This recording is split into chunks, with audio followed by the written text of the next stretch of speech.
నెలకి 50,000 నుండి 60,000 ఆదాయం రన్ టైలర్ యాప్లో ఆర్డర్ కంప్లీట్ చేసి పేమెంట్ పొందండి.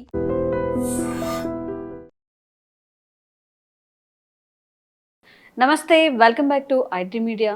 మన ఆయుర్వేదం ప్రోగ్రామ్కి అందరికీ స్వాగతం. సో ఈరోజు మనతో ఒక స్పెషల్ గెస్ట్ ఉన్నారు.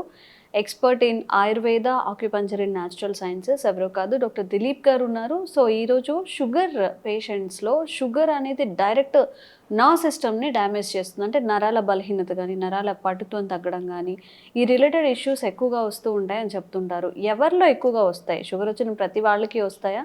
తెలుసుకునే ప్రయత్నం చేద్దాము. నమస్తే సార్. నమస్తే. ఎలా ఉన్నారు సార్? గుడ్. సో అందరినీ భయపెడుతున్నారు అని చెప్పచ్చు, లేదా భయపడుతున్నాము అని చెప్పచ్చు. షుగర్ వచ్చిన వాళ్ళలో నర్వ్ సిస్టమ్ డ్యామేజ్ అయిపోతుంది.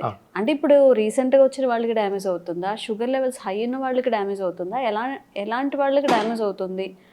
నర్వ్ సిస్టమ్ అదే ఈ నరాల వీక్నెస్కి షుగర్కి ఏమైనా ఇంటర్ రిలేటెడ్ ఉందా? ఇవన్నీ అపోహలేనా? మీ ద్వారా ఆడియన్స్కి ఈరోజు ఒక అవేర్నెస్ అయితే కల్పిద్దాం మనం. అంటే యాక్చువల్లీ చూడాలండి, ఇప్పుడు షుగర్ ఎక్కువైంది అనుకోండి, ఆ షుగర్ ఎక్కడ డిపాజిట్ అవుతుంది, ఆ షుగర్ లెవెల్స్ ఏ ఆర్గాన్ మీద ప్రభావితం చూపిస్తుంది, ఇది అబ్జర్వ్గానే చేస్తే షుగర్ అనేది ఓవర్ షుగర్, అంటే షుగర్ ఎక్కువైనప్పుడు మాత్రమే నర్వస్ సిస్టంలో డ్యామేజ్ అనేది వస్తుంది. ఈ షుగర్ అనేది ఏం చేస్తుందంటే లివర్ని దెబ్బతీస్తుంది, డైజెషన్ని దెబ్బతీస్తుంది, జీర్ణశక్తిని ఎప్పుడైతే మందగిస్తుందో లివర్ యొక్క ఫంక్షన్ ఏంటి అంటే మజిల్స్, నర్వస్ సిస్టమ్, టెండన్స్, ఈ మూడింటిని ఆపరేట్ చేస్తుంటుంది అనమాట. లివర్ అనేది డిటాక్స్ చేస్తుంటుంది, డైజెషన్ సిస్టమ్ని ఇంప్రూవ్ చేస్తుంటుంది. ఇవన్నీ దెబ్బతినేసరికి షుగర్ వల్ల, ఈ లివర్ దెబ్బతినడం వల్ల ఈ మజిల్ సిస్టమ్, నర్వస్ సిస్టమ్ కూడా అన్నీ కూడా దెబ్బతినడం వల్ల అరికాలకు తిమ్మిర్లు రావడం, లేదంటే నర్వస్ సిస్టంలో కాల్ చేయి ఒకటి లాగడం, హెడేక్ రావడం, బ్రెయిన్కి ఎక్కువ అంటే ఇక్కడ నుంచి ఇక్కడికి ఇలాంటివి రాగడం. చాలా మందికి షుగర్ పేషెంట్లకు పక్షవాతం వచ్చే అవకాశాలు ఎక్కువ ఉంటాయి అంటారు. రీజన్ ఏంటి అని అంటే వాళ్ళకు ఇండైజెషన్ అయిపోయేసరికి లివర్ అనేది ప్రాపర్గా డైజెషన్ చేయకపోగా లంగ్స్ కూడా దెబ్బతింటాయి. లంగ్స్ దెబ్బతినేసరికి బాడీకి నర్వస్ సిస్టంలో అంతా కూడా అప్ అండ్ డౌన్లో బ్రెయిన్కి కావాల్సిన ఆక్సిజన్ సరిగా అందకపోయేసరికి బ్రెయిన్ స్ట్రోక్స్ వస్తాయి. చాలా మందికి షుగర్ వల్లనే బ్రెయిన్ స్ట్రోక్స్ రావడము, హార్ట్ స్ట్రోక్స్ రావడం జరుగుతుంది. రీజన్ ఏంటి అంటే ఇక్కడ లివర్ దెబ్బతినడం వల్ల, హై షుగర్ అనేది లివర్కి దెబ్బతినడం వల్ల నర్వస్ సిస్టంలో డ్యామేజెస్ వస్తున్నాయి. ఆ నర్వస్ సిస్టంలో కొలెస్ట్రాల్ ఏర్పడడం వల్ల బ్లాకేజెస్ వస్తున్నాయి అన్నమాట. ఎప్పుడైతే ఈ డైజెషన్ సిస్టమ్ బాగుంటుందో, లివర్ ఫంక్షన్ ఎప్పుడైతే బాగుంటుందో అరికాల తిమ్మిర్లు కానివ్వండి, బాడీలో నర్వస్ సిస్టంలో పెయిన్స్ కానివ్వండి, ఇవన్నీ ఏమి కూడా ఉండవు. ఆయుర్వేద ఏం చెప్తుంది అని అంటే షుగర్ అనేది డిసీజ్ కాదు. మళ్ళీ చెప్తున్నానండి, షుగర్ అనేది అసలు డిసీజే కాదు. ఒకవేళ డిసీజ్ అయితే ట్రీట్మెంట్ రావాలండి. ఇప్పటి వరకు మార్కెట్లో ట్రీట్మెంట్ రాదు కూడా. ఇన్ ఫ్యూచర్లో కూడా ట్రీట్మెంట్ అనేది రాదు. రీజన్ ఏంటి అంటే ఇది ఒక అజీర్తి యొక్క సమస్య తప్ప షుగర్ అనేది ఒక డిసీజ్ కాదు. అంటే ఎలా సార్ అజీర్తి అనే సమస్య అంటే? చూడండి, ఇప్పుడు మనం ఇంతకుముందు మనము మంచి హెల్తీ ఫుడ్ తినేది. ఇంకోటి ఒక 30 years బ్యాక్ తీసుకోండి, ఈ 30 years సిస్టంలోనే చాలా మారింది. 30 ఏళ్ళ నుంచి ఈ కాలం అనేది చాలా ఫాస్ట్గా వెళ్ళిపోయింది. ఇక్కడ సమయానికి ఎవరు కూడా ఫుడ్ తినకపోవడం కాకుండా గబాగబా తినడం నేర్చుకున్నారు. చాలా ఫాస్ట్గా తింటున్నారు. నమలకపోవడం ఫస్ట్ ప్రాబ్లం. ఏదైనా ఒక ఫుడ్ తింటున్నామంటే ఇంతకుముందు చాలా ఓపికతో, చాలా నిదానంగా టేస్ట్ని ఎంజాయ్ చేస్తూ నములుకుంటూ తినేది. అలాంటి సిస్టమ్ అనేది ఇప్పుడు ఎందుకు పాడైంది అని అంటే అందరూ పరిగెత్తి సంపాదించడం మొదలు పెట్టుకుంటున్నారు. ఏ జాబ్లో కూడా వాళ్ళకు టైం లేదు. జాబ్ ఇంపార్టెంట్ అయిపోయింది. నిద్ర, ఆకలి, దప్పికలు అన్నీ మర్చిపోయి వాళ్ళు చేసే పని వృత్తిని చాలా ఇంపార్టెన్స్ ఇస్తున్నారు, కానీ హెల్త్కి ఇవ్వడం లేదు. ఎప్పుడైతే హెల్త్కి ఇంపార్టెన్స్ ఇవ్వట్లేదో ఇవన్నీ ఒక క్రానిక్ డిసీజ్గా మారిపోతున్నాయి. కానీ షుగర్ అనేది ఒక డైజెషన్కి సంబంధించిన ఇష్యూయే తప్ప షుగర్ అనేది క్రానిక్ డిసీజ్ కాదు. ప్యాంక్రియాస్ సరిగ్గా పనిచేయదు. ప్యాంక్రియాస్ ఎప్పుడైతే సరిగ్గా పనిచేయకపోవడం వల్ల షుగర్స్ అనేటివి అప్ అండ్ డౌన్ అవుతుంటాయి. షుగర్ ఎక్కువ అవ్వడం వల్ల ఎలాంటి ఆపదలు లేవండి, కానీ షుగర్ తగ్గింది అనుకోండి చాలా ప్రాబ్లమ్స్ వస్తాయి. షుగర్ ఎక్కువ ఉండే వాళ్ళు సఫర్ అయ్యేది తక్కువ అనుకుంటే షుగర్ డౌన్ అయ్యే వాళ్ళు సఫర్ అయ్యేది ఎక్కువ. కాబట్టి టైప్ 1 డయాబెటిక్లో ఎలా ఉంటుందంటే హై లెవెల్ షుగర్స్. కొంతమందికి ఇన్సులిన్ తీసుకుంటే తప్ప బాడీ బ్యాలెన్స్ అవ్వదు. ఆ ఇన్సులిన్కి అడిక్ట్ అయిపోయి వేరే మెడిసిన్స్ ఏవి కూడా పని చేయకుండా పోతాయి ఆ బాడీకి. బాడీ అనేది ఎలా తీసుకుంటుందంటే ఏదైనా మనం ఏది ఇస్తే అదే తీసుకుంటుంది. మనం గుడ్ హెల్త్ మంచి ఒక ఆహారం తీసుకొని నమిలి తీసుకున్నాం అనుకోండి, ఆ రోజు షుగర్ లెవెల్స్ తక్కువ ఉంటాయి. ఎప్పుడైతే మనం గబా తింటున్నామో చాలా వయసుకు సంబంధం లేకుండా చాలా ఫాస్ట్గా పిల్లలకు చూడండి, ఎగ్జాంపుల్ పిల్లలకి స్కూల్కి రెడీ అవ్వాలని చెప్పేసి అలా కుక్ చేస్తుంటారు మదర్స్. అలా దబాదబా తినేసి స్కూల్ టైం అయింది అని చెప్పేసి పరిగెడతారు.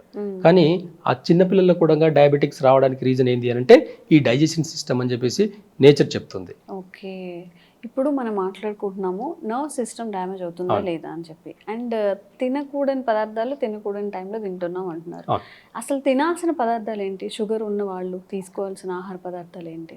చూడండి, ఇక్కడ ఒకప్పుడు 3 పూట పల్లెటూరులో కానివ్వండి, ఇప్పుడు నా లైఫ్ స్టైల్ తీసుకోండి, ఒకప్పుడు 3 పూటలు అన్నం తినేది, ఏమయ్యేది కాదు. ఎవరైనా సరే ఒక 30 years బ్యాక్ అందరు 20 years బ్యాక్ అందరు 3 పూటలు అన్నం తిన్నా కానీ ఏ రోజు షుగర్ పెరగలేదు, తగ్గలేదు, నార్మల్గా ఉండేది. అంటే ఎక్కడ ప్రాబ్లమ్స్ వస్తున్నాయంటే ఇంతకుముందు టేస్ట్కి ఇంపార్టెన్స్ ఇచ్చేది కాదు, హెల్దీ ఫుడ్కి ఇంపార్టెన్స్ ఎక్కువ ఇచ్చేది మనము. దాంట్లో ప్రధానంగా తీసుకుంటే అంటే ఒక్కసారి అజీర్ణం శక్తి అనేది డైజెషన్ సిస్టమ్ ఒకసారి ఇన్బ్యాలెన్స్ అయితే పులుపు వస్తువులు తినకూడదు. ఆ పులుపు తినడం వల్ల ఇంకా ఇండైజెషన్ అయిపోయి షుగర్ లెవెల్స్ కానివ్వండి, థైరాయిడ్ కానివ్వండి, బీపీ కానివ్వండి, ఇవన్నీ పెరిగేదానికి అవకాశాలు ఎక్కువ ఉంటాయి అన్నమాట. కాబట్టి ఈజీ డైజెషన్ అయ్యే ఫుడ్ తీసుకోవాలి. ఒకరికి డైజెషన్ సిస్టమ్ బాగాలేదు అని అంటే ఫస్ట్ ఓన్లీ ఒక 2 weeks వరకు ఇది మీరు ట్రై చేసి చూడండి, ఎంత ఎఫెక్టివ్గా ఉంటుందంటే మీరు నమ్మరు, కానీ ట్రై చేయండి ఒకసారి. షుగర్ లెవెల్స్ బాగా హై ఉండే వాళ్ళకు ఫస్ట్ ఓన్లీ వెజిటేబుల్స్ అన్నీ కూడా హాఫ్ బాయిల్ అని చెప్పేసి సగం ఉడకబెట్టేసి అన్ని కొన్ని వెజిటేబుల్స్ అన్ని తీసుకుని ఒక దాంట్లో వేసేసి బాయిల్ చేసుకుని తినడం నేర్చుకోండి. దాంట్లో కొంచెం సాల్ట్, పింక్ సాల్ట్, కొంచెం బ్లాక్ పెప్పర్ వేసుకుని తినడం మొదలు పెట్టుకోండి. డైజెషన్ సిస్టమ్ చాలా ఇంప్రూవ్ అవుతుంది. ఆ డైజెషన్ సిస్టమ్ ఇంప్రూవ్ అయిన తర్వాత మీరు ఒక 2 weeks తర్వాత బాగా కంటిన్యూగా పాటించి చూసి 2 weeks తర్వాత మీ షుగర్ లెవెల్స్ చూడండి, చాలా అద్భుతమైన రిజల్ట్స్ ఉంటాయి. అంటే వెజిటేబుల్స్ అన్ని చాలా ఈజీగా డైజెషన్ అవుతాయి. ఎప్పుడైతే ఈ పప్పు దినుసులు ఇవన్నీ ఉంటాయో, నాన్ వెజ్ అయితే ఉంటాయో, హెవీ ప్రోటీన్, ఈ హెవీ ప్రోటీన్ డైజెషన్ సిస్టమ్ని ఇంకా ఇన్బ్యాలెన్స్ చేస్తాయి. అవి తినడం వల్ల ఏమవుతుంది అంటే ఇంకా ఇండైజెషన్ ఫామ్ అయిపోయి, గ్యాస్ ఫామ్ అయిపోయి అక్కడ నర్వస్ సిస్టంలో ప్రాబ్లమ్స్ వస్తాయి, నర్వస్ సిస్టంలో బ్లాకేజెస్ వస్తాయి అనమాట. ఇలాంటి సిమ్టమ్స్ అన్ని కూడా డయాబెటిక్స్ వల్ల దాంట్లో చాలా ఎక్కువ చూడొచ్చు అనమాట. సో దీన్ని అవాయిడ్ చేయాలి, మనం హెల్తీగా ఉండాలి, షుగర్ లెవెల్స్ కంట్రోల్లో ఉండాలి, నర్వ్ సిస్టమ్ డ్యామేజ్ అవ్వకూడదు అంటే ఏం చేయాలి? మీరు ఫస్ట్ లివర్ని మంచిగా పెట్టుకోవాలి. లివర్ని మంచిగా పెట్టుకోవాలనుకుంటే ఈజీ డైజెషన్ ఫుడ్ తీసుకోవాలి. నేను చెప్పినట్టు ఈ కొన్ని వెజిటేబుల్స్ అన్ని బాయిల్ చేసి తినడం వల్ల లివర్ అనేది డీటాక్స్ అవుతుంది, అంటే మెటబాలిజం సిస్టమ్ ఇంప్రూవ్ అవుతుంది, ఈజీగా డైజెషన్ అయిపోయి. ఓన్లీ వెజ్ తినాలండి, నాన్ వెజ్ తినే వాళ్ళు తినొచ్చు? అంటే డైజెషన్ సిస్టమ్ ని ఫస్ట్ కరెక్షన్ చేసుకోండి, డైజెషన్ సిస్టమ్ ని ఫస్ట్ ఇంప్రూవ్ చేసుకోండి. ఈజీగా అరగాలనుకుంటే వెజిటేబుల్స్ ని హాఫ్ బాయిల్ చేసుకొని తినండి. అప్పుడు ఏమవుతుందంటే అన్ని వెజిటేబుల్స్ ఒక 2 hours డైజెషన్ అయిపోతాయి. మిగతా పప్పు దినుసులు అన్నిటికీ 4 hours to 6 hours పడుతుంది. కాబట్టి ఈ పప్పు దినుసులు తగ్గించి ఫస్ట్ ఒక 2 weeks డైజెషన్ సిస్టమ్ని ఇంప్రూవ్ చేసుకున్నానికి 2 to 4 weeks వరకు వాడి చూడండి. మీరు sugar levels, thyroid levels, BP ఇవన్నీ కూడా నార్మల్గా వస్తాయి. ఎందుకంటే లివర్ అనేది ప్రాపర్గా పనిచేస్తుంది. వేస్టేజ్ అంతా అంటే లివర్ ఎలా ఉంటుందంటే లివర్ అండ్ గాల్ బ్లాడర్ ఈ రెండు కూడా డైజెషన్ సిస్టమ్ ఇంప్రూవ్మెంట్ చేసిందే కాకుండా వేస్టేజ్, బాడీలో ఉండే వేస్టేజ్ని అంతా కూడా బయటికి పంపించడం జరుగుతుంది. డయాబెటీస్ని కంట్రోల్ చేస్తుంది, బీపీని కంట్రోల్ చేస్తుంది. ఈజీ ఫుడ్ అంటే వెజిటేబుల్స్ని బాయిల్ చేసుకుని తినడం. ఒక 2 weeks అలవాటు చేసుకోండి. ఇవి తర్వాత రిజల్ట్స్ చూడండి మీరు, అంటే అద్భుతంగా, అంటే బ్లాకేజెస్ కూడా పోతాయండి. నర్వస్ సిస్టంలో బ్లాకేజెస్ ఎక్కడ ఉంటే కూడా పోతాయి. ఎందుకంటే అక్కడ డైజెషన్ ప్రాపర్గా జరిగినప్పుడు విటమిన్స్, మినరల్స్, ప్రోటీన్స్ ఇవన్నీ కూడా బాడీకి ప్రాపర్గా అందుతాయి అనమాట. ప్రాపర్గా అందించే యొక్క రోల్ అంతా కూడా kidney, liver plus gallbladder తీసుకుంటుంది. కాబట్టి ఆ సిస్టమ్ని ఇంప్రూవ్మెంట్ చేయండి, ఈ లివర్ యొక్క సిస్టమ్ని ఇంప్రూవ్మెంట్ చేయండి. చేసిన తర్వాత అప్పుడు హెవీ ఫుడ్ తీసుకోండి, నాన్ వెజ్ కానివ్వండి, ఏదైనా సరే తీసుకోండి. నాన్ వెజ్లో మాత్రం ఖచ్చితంగా నేను చెప్పే పర్సనల్ నా అడ్వైజ్ ఏంటి అంటే చికెన్, ఎగ్ అనేది చాలా పాయిజన్ అండి ఇప్పుడున్న జనరేషన్లో. పారం కోడి ఇవన్నీ కూడా పాయిజన్, న్యాచురల్గా పెరిగేవి కాదు. అదే మేక మాంసం చూడండి, న్యాచురల్గా అది ఊరంతా తిరిగేసి, అడవంతా తిరిగేసి మేస్తూ తిరుగుతుంది కాబట్టి పెద్దగా దానికి పెద్ద ప్రాబ్లమ్స్ ఉండవు. కానీ చికెన్, ఎగ్ అనేది చాలా ప్రాబ్లమేటిక్ అండి. దీనివల్ల chronic diseases, brain strokes, heart strokes రావడానికి, కొలెస్ట్రాల్ పెరిగేదానికి, ఈ చిన్నపిల్లలకు చాలా గారబం చేసి ఎగ్స్ పెడుతుంటారు, అది చాలా పాయిజన్ అండి. అది అసలు చిన్నపిల్లల్లో ఎగ్స్ న్యాచురల్ ఎగ్స్ మార్కెట్లో దొరకవు. మీరు ఎంత ఆర్గానిక్ ఎగ్స్ అని చెప్పేసి అంటే కూడా అవి నిజం కాదు. రీజన్ ఏంటి అంటే న్యాచురల్ ఏదైతే నాటుకోళ్ళు ఎప్పుడైతే ఆ గుడ్డు పెడతాయో ఆ గుడ్లని పొదుగుకు వాడతారే తప్ప తినేదానికి వాడరు. చాలా చిన్న సైజు ఉంటుందండి. నార్మల్ కోడి గుడ్డు చాలా చిన్న సైజు ఉంటుంది. మన మార్కెట్లో నార్మల్గా ఆర్గానిక్ ఎగ్స్ అని చెప్పేసి కూడా పెద్ద పెద్ద గుడ్స్ అమ్ముతున్నారు. అదంతా ఫేక్ అండి, నమ్మకండి, అవన్నీ కరెక్ట్ కాదు ఆ సిస్టమ్.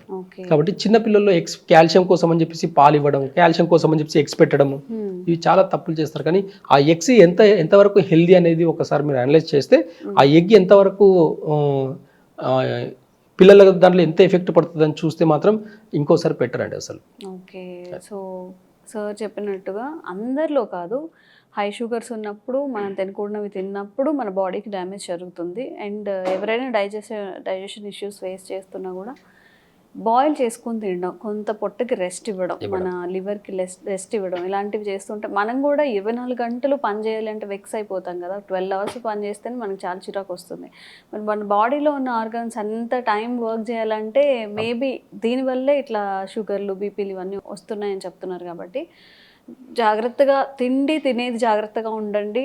అండ్ స్లీపింగ్ హ్యాబిట్స్ కూడా మేబీ మార్చుకోవాల్సి ఉంటుంది. కాబట్టి ఇవన్నీ పాటించండి. అండ్ మీకు ఇంకా అవేర్నెస్ కల్పించే వీడియోస్ చేస్తూనే ఉంటాము. Thank you so much. Sir, one life lesson what medicine has taught you. Whatever you can do without expecting.